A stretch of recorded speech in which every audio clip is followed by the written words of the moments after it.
Hey everyone!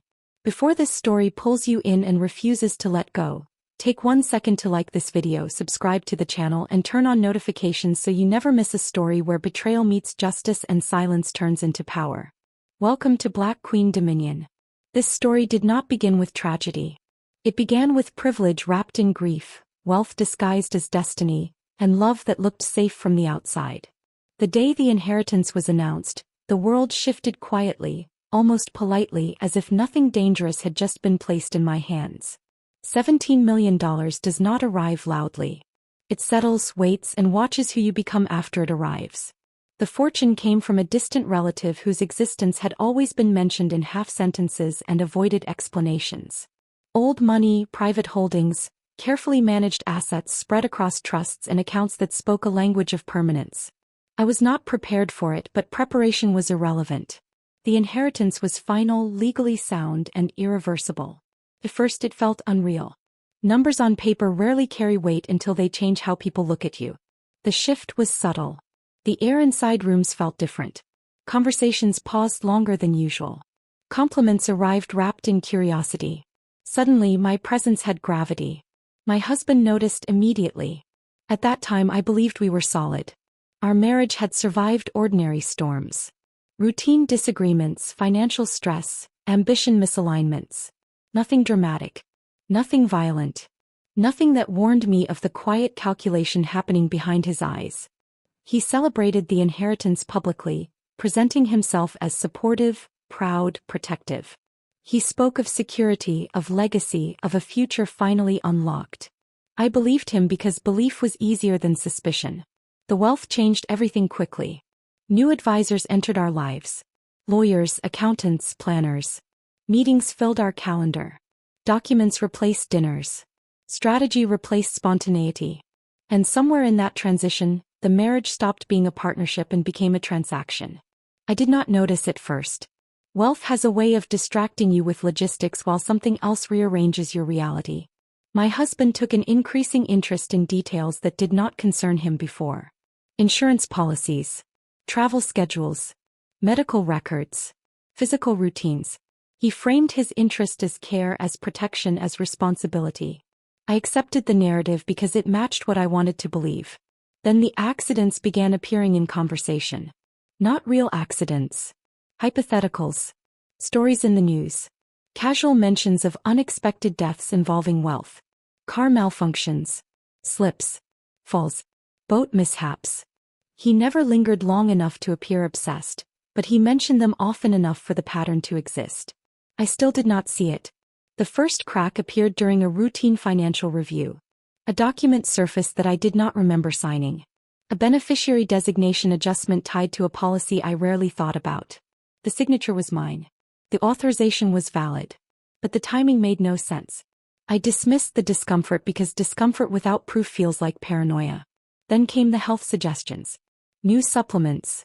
Lifestyle changes. Encouragement to travel alone. Encouragement to rest more. Encouragement to let go of control.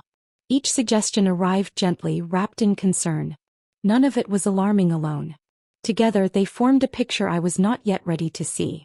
The night that changed everything was not dramatic. No raised voices. No confrontations. Just a notification on a shared device that should never have appeared where I could see it. A calendar reminder titled with a phrase that did not belong in a marriage built on love. The reminder referenced a timeline. A window. A plan. My body reacted before my mind did. Blood pressure spiked. Breathing slowed. Instinct took over. I did not confront him. I did not react. I observed. That night sleep did not come. I replayed every moment of the past year with new clarity. The questions. The timing. The paperwork. The quiet repositioning of assets. The subtle isolation from friends. The encouragement to reduce my digital footprint. The insistence on privacy. The inheritance had not empowered me. It had marked me. By morning, denial was no longer possible. The pieces aligned into a single truth that sat heavy and undeniable in my chest. My husband did not plan a divorce. He did not plan separation. He planned an accident. A clean ending. A grieving widower. A flawless transition of wealth. The realization did not bring fear first. It brought anger sharpened into focus. Fear comes later when you realize how close you already are to the edge. I understood something crucial before panic could take control. Whoever plans quietly believes the target will never wake up. Whoever underestimates silence loses to strategy. I did not cry. I did not shake. I began preparing. Every smile I gave him that day was deliberate. Every routine I followed was calculated. I became the version of myself he expected to see. Trusting, relaxed, and aware. Inside, something colder and stronger took shape. I began documenting everything. Transactions, communications, behavioral changes, patterns. I learned quickly that wealth offers two kinds of power. The kind people see and the kind that works in shadows. By the end of that week, I knew one thing with absolute certainty. The inheritance was not the danger. The danger was who believed they deserved it more than I deserved my life. The moment fear settles into clarity, it stops being paralyzing and starts becoming useful. That was the transformation I experienced after the truth surfaced. Fear no longer screamed. It whispered instructions. It sharpened my attention. It forced patience. I understood that confronting my husband would be reckless. A person who plans an accident thrives on unpredictability. The safest move was to become predictable, calm, and cooperative. I leaned into routine so convincingly that even I almost forgot the danger lurking beneath it. While he believed control was tightening around me, I quietly expanded my own. The first step was isolation reversal. Slowly, without alarming shifts, I reconnected with individuals I had drifted away from. Financial advisors outside his influence. Legal experts with reputations for discretion.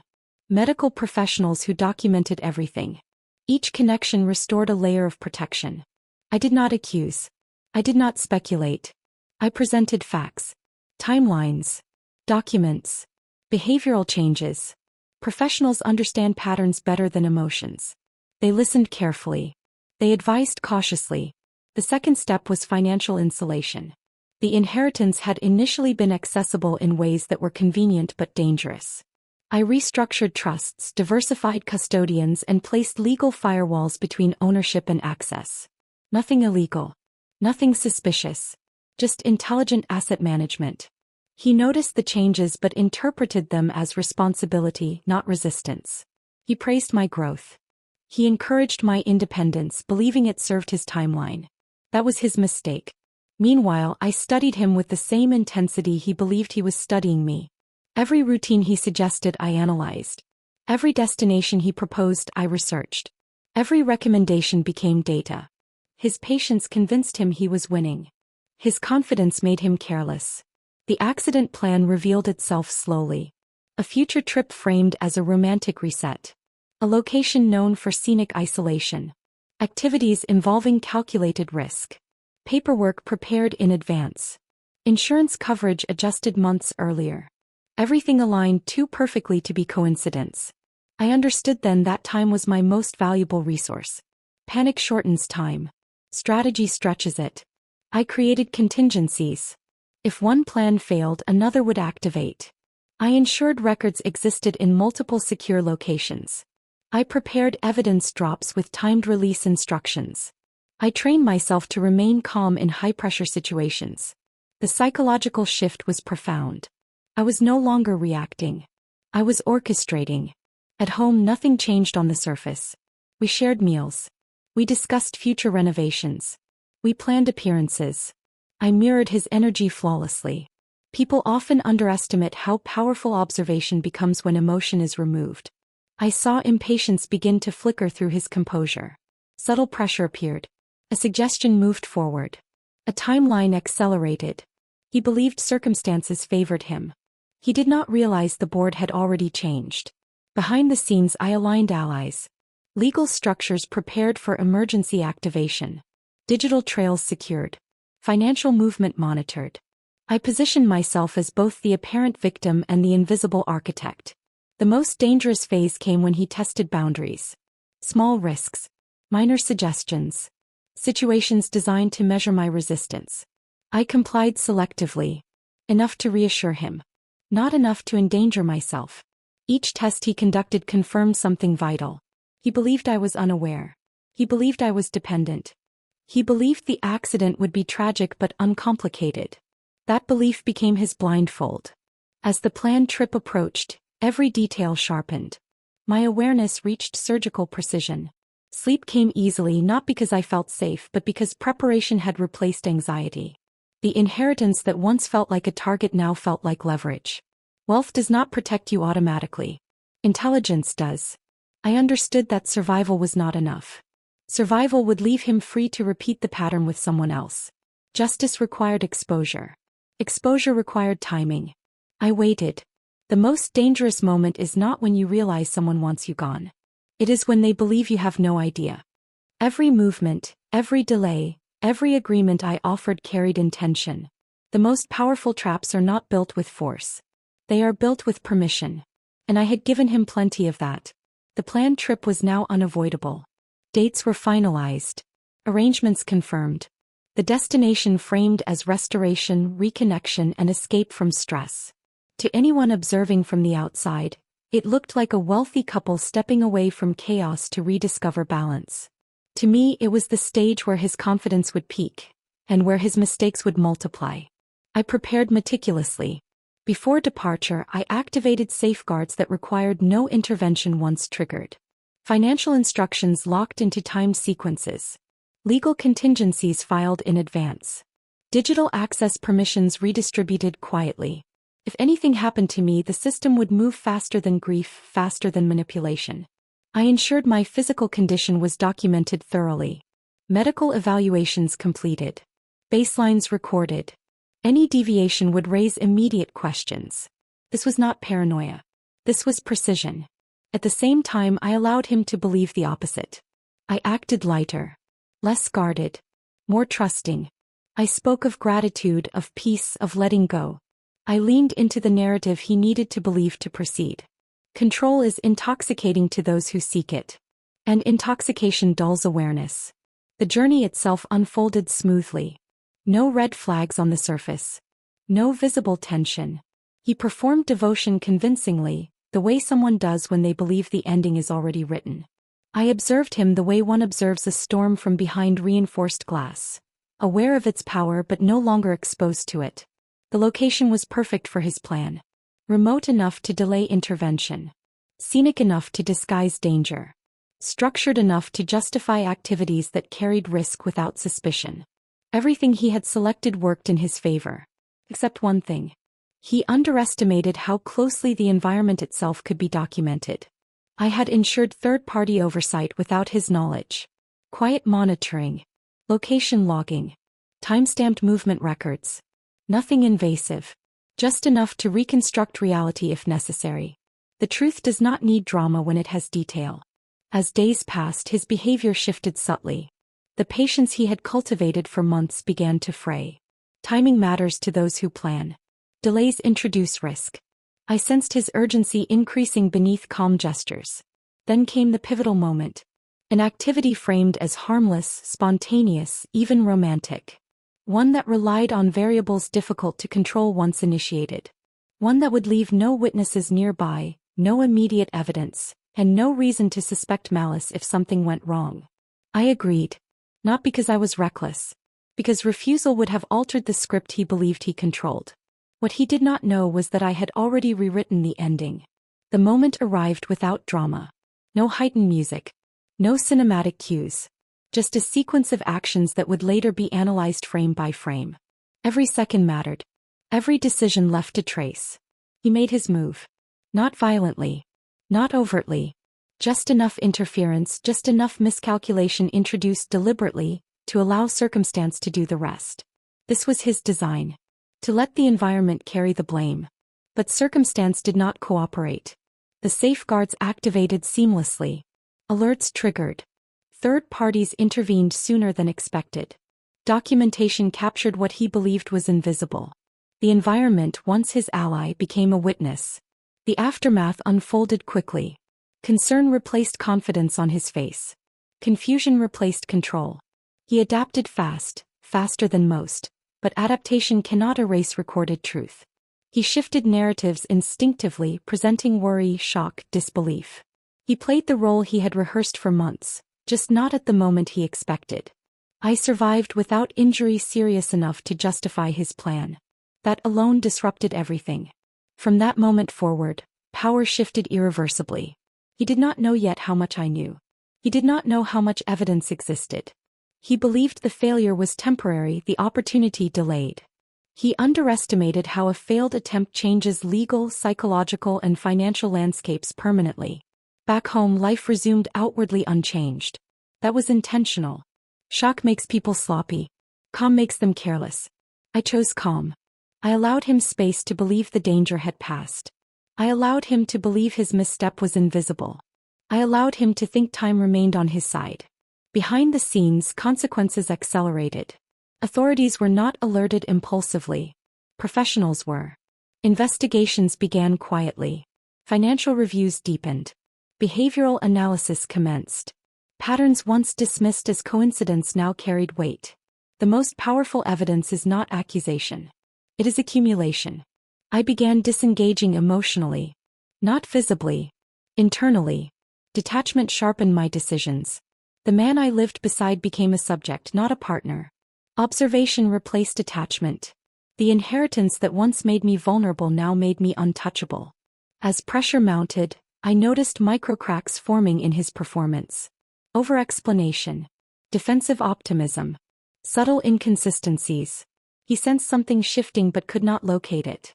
That uncertainty became his prison. It was designed to close quietly, legally, and permanently, leaving no room for escape, only consequence. Power does not announce itself when it arrives. It reveals itself when someone else realizes they have lost it. Chapter 4 begins at that exact moment. When the illusion my husband relied on started collapsing under the weight of quiet facts he could no longer control. The shift was subtle at first. A delayed response from an advisor. A meeting rescheduled without explanation. A document flagged for review that had never raised concern before. He sensed resistance but could not identify its source. Resistance is terrifying when you are used to obedience. I watched him carefully during this phase. People reveal their true nature not when they are winning, but when certainty slips through their fingers. His confidence became performative. His affection became exaggerated. His reassurance carried urgency rather than warmth. He was compensating. Meanwhile, systems moved efficiently without drama. Financial institutions initiated reviews triggered by internal risk markers. Legal frameworks responded exactly as designed. Digital records aligned. Independent professionals began connecting dots he believed were scattered too widely to form a picture. This was no longer about a single incident. It was about a pattern of intent. I did not rush exposure. Premature revelation creates chaos, and chaos benefits those who thrive in confusion. Instead, I allowed pressure to build naturally, the way it does in sealed environments where escape routes have already been closed. The first visible fracture appeared when he attempted to assert authority that no longer existed. Requests were questioned. Instructions required verification. Assumptions were challenged politely but firmly. He was not used to being asked to explain himself. Control once assumed now had to be negotiated. At home the atmosphere shifted. Silence stretched longer. Eye contact lingered awkwardly. He watched me the way people watch variables they can no longer predict. I remained composed, consistent, and unreadable. Calm unsettles manipulators more than confrontation ever could. Behind the scenes, legal positioning intensified. Evidence was not framed as emotional betrayal but as documented intent. Timelines were reconstructed. Motive clarified. Opportunity established.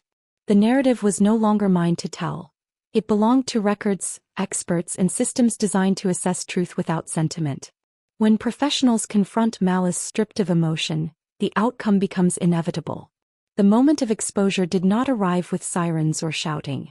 It arrived with paperwork. A formal inquiry initiated quietly but unmistakably. Requests for explanation that could not be brushed aside. Statements that required consistency across multiple platforms.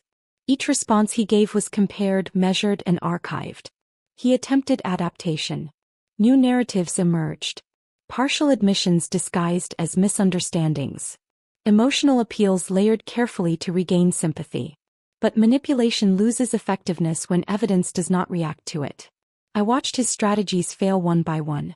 The inheritance, once positioned as shared future security, was now firmly and legally insulated. Access restricted. Authority removed.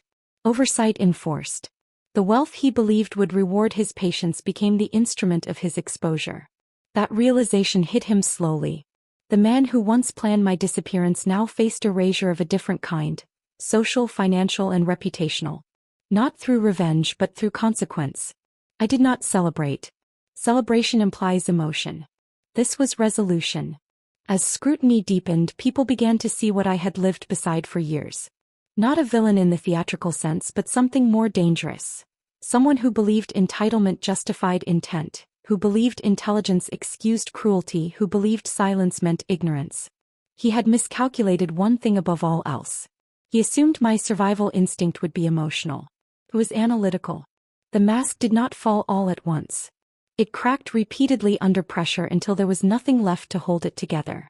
Those who once praised his composure now questioned it. Those who trusted his explanations now noticed inconsistencies. Reputation once damaged by doubt does not recover easily. Throughout this phase I remained publicly restrained. I did not tell my story loudly. I allowed truth to surface through channels designed to handle it responsibly. That restraint protected me while amplifying credibility. When people finally asked how I remained so calm, the answer was simple.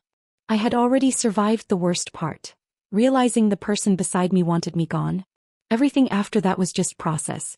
The only remaining variable was how completely the truth would reshape his future. The Black Queen does not destroy recklessly. She removes threats with precision, leaving the board intact and her dominion unquestioned. In the rare silence that follows when truth has finished its work and consequences no longer need encouragement. This is the chapter where survival transforms into sovereignty, and where the inheritance finally becomes what it was always meant to be. Not bait, not burden, but power fully claimed. By the time everything concluded, there was no ambiguity left. The systems had spoken. The records aligned. Intent had been established without theatrics, without exaggeration, without mercy. The man who once believed he could orchestrate my disappearance now faced a reality stripped of illusion. His influence dissolved quietly. His access disappeared completely. His future narrowed into something far smaller than he had imagined. I did not need to witness his collapse directly. Detachment had become permanent. The emotional cord had been severed long before the legal one. When closure finally arrived, it did not feel triumphant. It felt clean. Freedom often arrives disguised as stillness. The marriage ended not with drama but with finality. Assets were secured. Boundaries enforced. Names removed from documents that would never again connect us. The separation was not just legal. It was existential.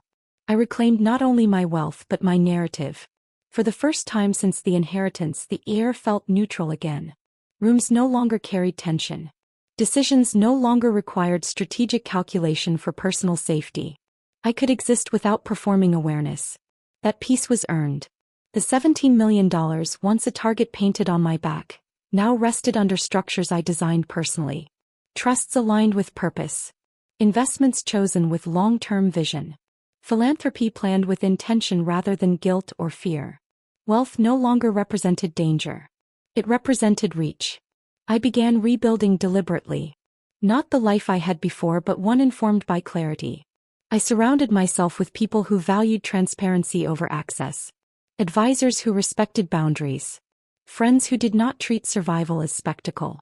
My circle became smaller, sharper, and infinitely safer. The experience changed how I saw power. Power is not control over others. It is control over exposure. Over access. Over narrative. True power does not demand attention. It commands outcome. I understood then why so many stories end quietly after chaos. Noise belongs to conflict. Resolution speaks softly. There were moments of reflection, of course. Late nights when memory resurfaced unexpectedly. When trust felt theoretical. When vulnerability required conscious permission. Healing was not linear. But it was real. I did not allow bitterness to settle. Bitterness consumes space better used for expansion. Instead, I converted experience into discipline. Awareness into instinct. Pain into discernment. The inheritance stopped being a reminder of what almost happened and became evidence of what could not be taken. I invested in causes aligned with autonomy, education, protection, independence. I funded programs that helped others escape quietly dangerous situations before they escalated. I did not attach my name publicly. Impact does not require recognition to matter. Legacy, I learned, is not about being remembered. It is about making repetition impossible. When people eventually heard fragments of the story, they expected rage, spectacle, revenge. They were disappointed. There was no public crusade. No dramatic retelling. No hunger for sympathy. Just facts, boundaries, and forward motion. That disappointed those who wanted drama. It empowered those who understood strength. The Black Queen does not seek applause. She secures the board. Looking back, I see clearly now. The inheritance did not save me. Awareness did. Preparation did. The refusal to underestimate myself did. My husband believed wealth made me vulnerable. In truth, it revealed who around me was already dangerous. That knowledge was priceless. This chapter ends not with triumph but with ownership. Ownership of my life. Ownership of my future. Ownership of a story that no longer belongs to fear. And if there is one truth this story leaves behind, it is this. When someone plans your end, the most powerful response is not escape. It is elevation beyond their reach. This is not just the end of a story. This is the establishment of dominion. Welcome to Black Queen Dominion.